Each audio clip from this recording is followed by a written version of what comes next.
What is a mash bill and how does it affect flavor? A mash bill is the percentage of a specific type of grain that is in your mash. So say you've got corn, rye, and barley. So 70% corn, 20% rye, and 10% barley would be your mash bill. Where did mash bills even come from? Well, in the 17th and 18th centuries, in Scotland, they were already using mash bills. They were using wheat and rye, barley, oats, all together to make whiskey. Now, here in America, when we first arrived, we were making rye whiskey. But as we started to move further west, we started adding wheat and adding corn. And this is how we started to create unique mash bills. Mash bills utilize something very important. They use the power of barley's enzymes to convert starches of all of the grains that are in your mash. So here's how we explain this. So barley has a ton of enzymes. So if you put 10% barley in that 70% corn and 20% rye, the starches that are in the rye and the corn will all be converted by the 10% of enzymes that are in this barley. So this allows you to use the crop that is widely available where you are, but to still get the power of the enzymes from that barley. This is also the reason that we use a mash bill here in the United States. We have a lot of corn. That corn has lots of starch and lots of sugar, so we can get a high alcohol volume, but we need those enzymes to help convert that. So we use just a little bit of barley, which works perfectly. So how does this mash bill affect the flavor of our whiskey? Well, here in America, we tend to use corn for our bourbon. We use it for American whiskeys. And so what does corn do for our whiskey? Well, corn doesn't actually add a lot of flavor. That's something that's fairly surprising for people. Unless you're using an heirloom corn or something of that sort, our yellow dent doesn't have much flavor. What it does have is a lot of sugars that are eaten during fermentation. There is no sweetness that carries through from the corn into your new make spirit.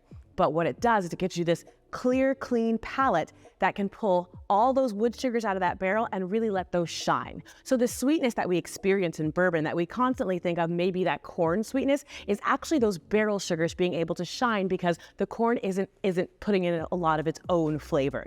Now, the flavor that is coming from corn tends to be in young whiskey. So you'll taste that sort of corn grainy flavor, but that does age out as we get to our more expensive and more complex bourbons and corn and American whiskeys. Now, the flavor that is our flavor grain is our rye.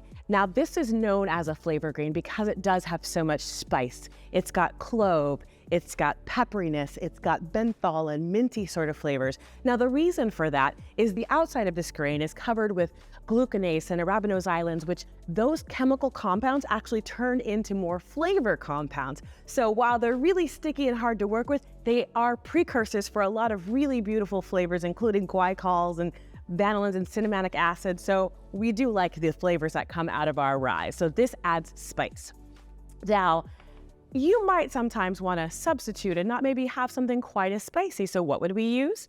We would use wheat. Now, if you think about rye bread versus wheat bread, I know you've heard it before, but it makes sense. So rye bread has that nice spice, while wheat bread tends to be sweeter and softer, more bready, yeasty, doughy is kind of the notes that you get. But definitely expect for a softer, sweeter palate if you take the rye out and add wheat instead. Some of the most famous bourbons are wheated bourbons, like your W.L. Weller or Pappy Van Winkle. That's our wheat.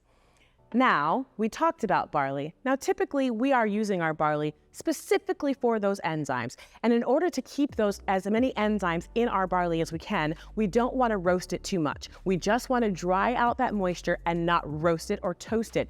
So if we do that, it's typically a small percentage that's in our mash bill, so not a huge impact on flavor, but it will add sort of bready, grained, nutty notes to our whiskey. Now, if we were to take this and really roast it, you could go from caramel to toffee all the way to chocolatey stout notes. So that's the real versatility of barley, is that you can use it as a flavor component if you just roast it and toast it, but that's going to be happening more with single malts. And here in America, in our bourbons, really, we're just adding a little bit of nutty, bready flavor with it. So one of the wonderful things that's also allowed here in the United States is you can actually use exogenous enzymes. So those are enzymes that are created in a lab. They're not actually inside that barley.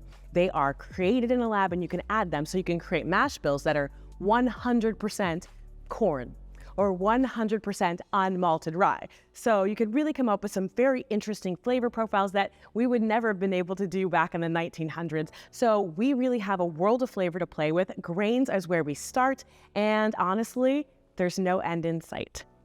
Cheers.